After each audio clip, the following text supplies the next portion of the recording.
чело коте книжки. Как се хващат малки сиви мишки.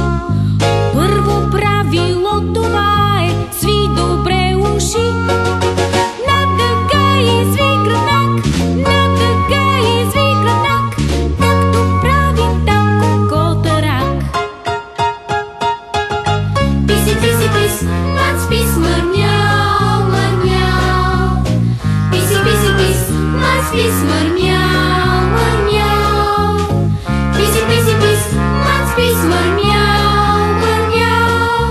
На дъга изви гръбнак, на дъга изви гръбнак, както прави тако котарак.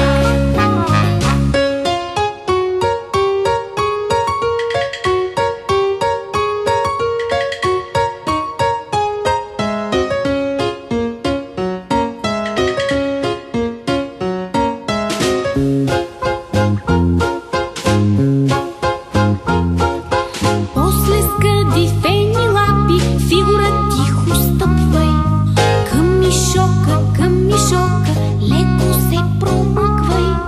Много важно е за скока ти да избереш най-удобния момент, най-удобния момент.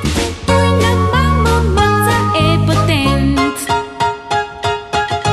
Писи, писи, пис, мац, пис, мърмяу, мърмяу. Писи, писи, пис, мац, пис, мърмяу, мърмяу. Писи, писи, пис, мац, пис, мърмяу, мърмяу. Най-удобния момент, най-удобния момент. Той на мама Маца е патент.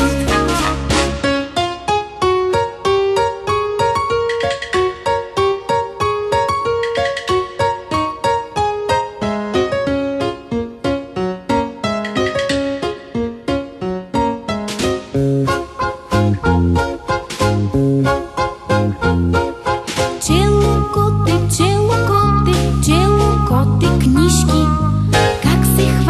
Как се хващат малки сиви